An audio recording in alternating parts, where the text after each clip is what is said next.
Ready? All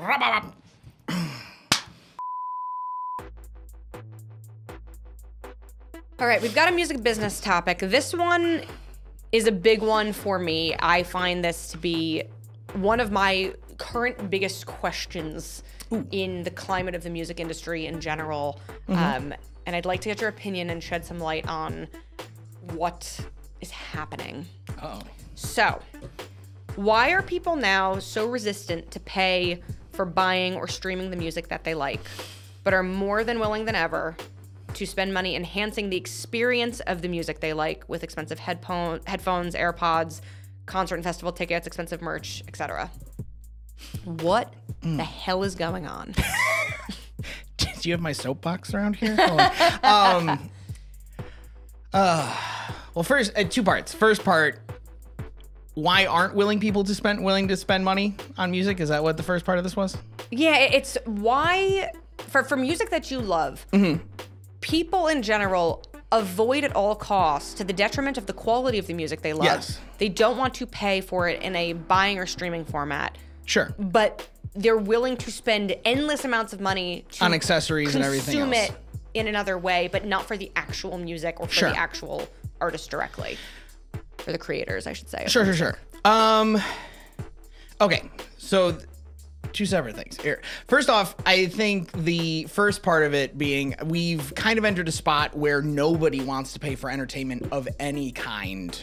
Okay. Basically, I mean, music especially, but I mean, that extends into the movie industry, television, and everything else. We're kind of at a point in history where the value of entertainment is compromised to some extent.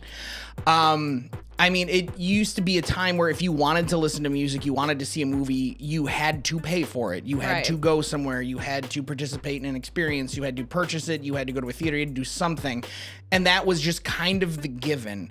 And then I'm not blaming Napster, but I think there was a big sea change when you were suddenly able to get music for free and in bulk and in quantities that were almost gluttonous. Like, not to say that you should have a diet or anything when you're consuming music, but I think that opened a floodgates to now we've just taken the value of what music to pay for it, and just now there's kind of no coming back from it. Really? A little bit, I think. That's a huge statement. You can't unring a bell. I mean, I think at this point, now that we've gone to streaming models, we've gone to models between, even in all industries, in software, in entertainment, where no one owns their content anymore. You lease the experience of iTunes it anymore. Will be no more. Right, is shutting down the paid for store. So I mean, like, it's literally turning to a point where you won't own the entertainment anymore. I mean, and I think there's something to be said for that as well. But even I guess to your point with the DVDs and I mean, what was once VHS, that you owned your favorite movies, exactly. And now you stream your favorite movies exactly. if they're available on whatever. Sure, on whatever platform. I mean, and now it's the. You used to pay $15-20 for a CD or for a DVD. And now, I mean, I've got a box of DVDs, 100 freaking DVDs sitting in a dusty box basically right now. I mean, even because also I don't even really have a way to play them anymore. But well, I guess technically I do, but well, I mean, even here in the space, I mean, we're in a music studio as we speak, and I'm not sure we have a CD player on. We have one. Is it my computer? It's not. Or is it something else? I don't even know. Your laptop has it. You have a CD drive, but right? Only because I have an older laptop. Right, because which I don't want to change because I have a CD drive. We have the iMac has a CD drive and your laptop. That's it. But we don't have a physical like rack mount CD player or anything like that, even in the studio or anything like that. So. Sign of the times. Just in the computer, yeah.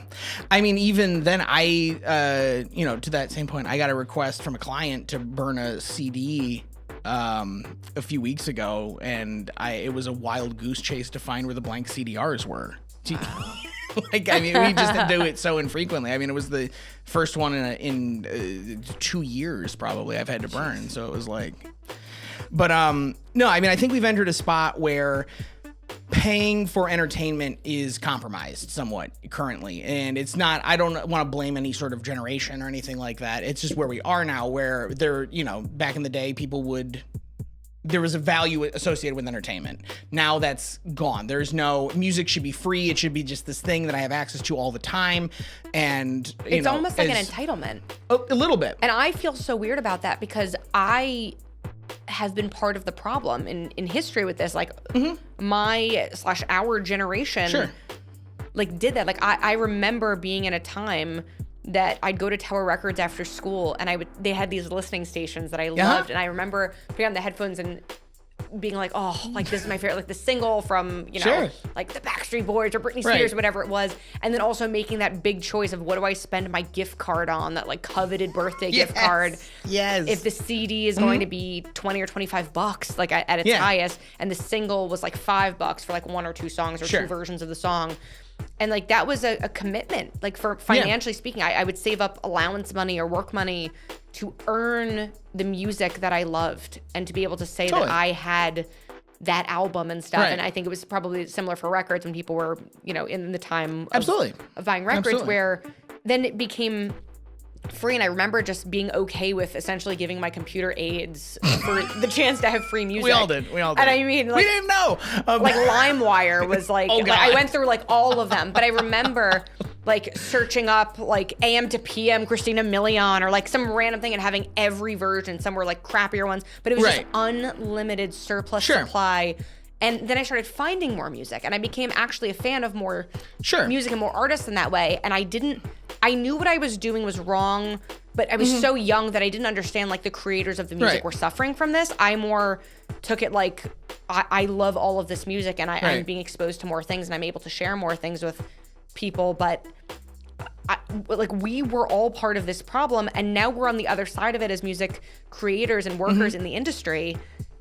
We broke it. No, just kidding. But like, it's the weirdest feeling to say, like, the problem that existed. Like, I don't blame the kids that exist now, the teenagers now, because like, frankly, like they weren't part of it. They're in the environment that we created. No, exactly. I mean, but I find it so odd that if I talk to anybody of any age, like the idea of paying for music is something that everyone avoids, and they would have rather have a crappy quality like YouTube poll than to just get the real thing. But those same people are spending hundreds or thousands of dollars on accessories and experiences. Why is that different? The accessories part I can speak to I think a lot of it is a lot of these, like you mentioned specifically Beats and like the AirPods, and those are not so much I think those are more for the status symbol of it, for the fashion item of it. Beats, frankly, have become, Beats, and I'll take on anyone on this, they're not great sounding headphones. I mean, they do a thing, but like they're not good. No, they're not. They're all about the design aesthetic. They're all about the styling of them. That's why they come in 1,000 different colors that you could pair with every candy colored outfit you could come up with.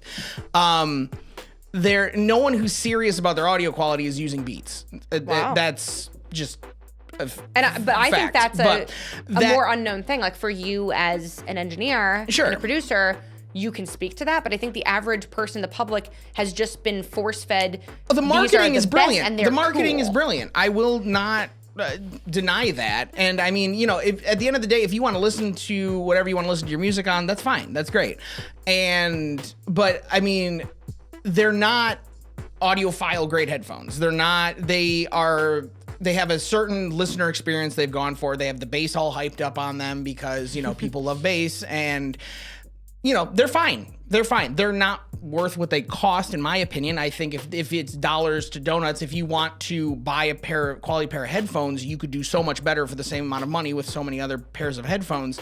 However, I think the real attraction to them is that status symbol. I have Beats headphones. I mean, half the people who wear them half the time have them around their neck. I mean, they literally the new ones have a feature where you can turn them into portable Bluetooth speakers and they'll play out from the external side of the headphones as a speaker. Because again, it's not about the headphone experience. It's about I got my beat. It's like having a headband on. I mean, basically, Wow. it's and the same thing with the AirPods. That it's not. I mean, anything that's over Bluetooth, you're making a compromise. The second you switch to Bluetooth, you're making a compromise in audio quality. Bluetooth is a naturally lossy protocol. It's not. It's used frequently not because it's good, but because it was one of the first wireless connection technologies that was adopted. And it's easy to implement across many platforms, and it was sort of accepted. It's not high quality. But people are willing to pay for stuff that incorporates technology that lessens the quality of the already low quality music that they are streaming. Right. Because and that's okay. Because in addition to nobody values entertainment anymore, the consuming it in quality is also dropped. People are watching movies on their phones. People are you want to play a song for a friend, you just hold up the speaker on your, the speaker on your phone up to somebody's ear to listen to. Is it just laziness songs. or do people not know what they're missing anymore? I think it's a combination of the two, maybe. I mean, I think, and not to say that like everyone back in the day was listening on hi-fi systems. I mean, AM transistor radios, were a thing, and everybody, it's not everybody's been listening in pristine audio hi-fi systems all along, but in particular, we've decided to sort of, it's not a value. Most people, when they make a choice about their music, where they're listening to it, what they're listening to it on, the average listener, I don't think, is thinking about how am I getting this in the highest quality. That's why I think, even though I appreciate Tidal with like the hi-fi streaming that Tidal does, while I think it's great, it's not it didn't change the industry when it became a thing. It wasn't a sea change in they're going with, high quality streaming, And what about like the concert industry? Because that's something that's interesting to me. Like the amount of money that I see people spending, from teenagers to adults,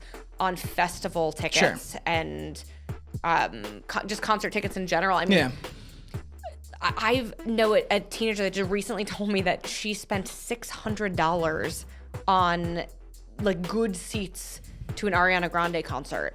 And I like choked when she said it, but she's a huge fan. Like there's nothing like wrong with it. But my first thought was just like, money from where? You're like 17 or 18 years old. Like, who has that kind of money? And she's like, I have to pay my mom back. It's on my mom's credit card. And she got tickets, those same tickets, to 2 different dates in a row, like one in Connecticut and one in New York, for the same tour, because she's such a super fan of Ariana Grande, which is like. But my reaction was kind of your reaction, where I was like, not in a judgment way, but the willingness to work off that amount of money. And she was upset that she couldn't get the like meet and greet package. Like those tickets already had sold out. They were like, I think like $1,000. Wow.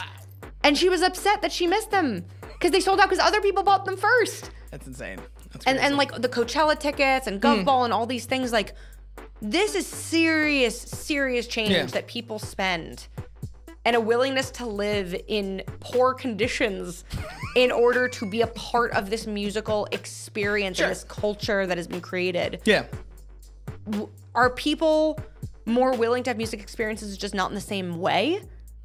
Or is everything just upside down and they value music only in a live setting now? I mean, I think a lot of the festival culture that's kind of developed a little bit is somewhat more, I hate to even say this, I think it's somewhat more about the experience than the music itself. Okay. For a lot of people.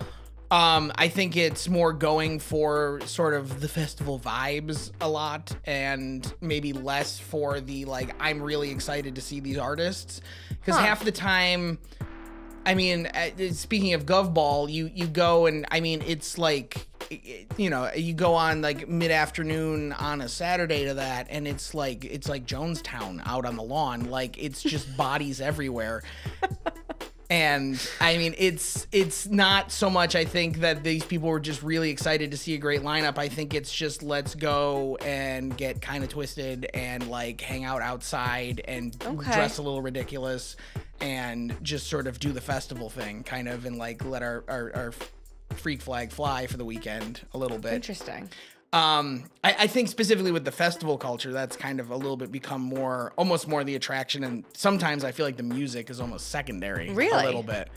to that. Okay. Interesting. It's particularly when it comes to the festival. The concert ticket thing, good for you, Ariana. If you're able to command those prices, know. good for you. There's just a lot of these ticket prices are crazy, and they sell out everywhere. I'm just impressed. That's insane.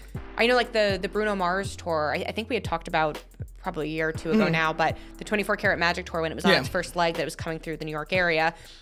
I think he stopped in New Jersey at the Prudential Center, I believe, and I was like, I love Bruno Mars. Like, I think he's super talented and like almost.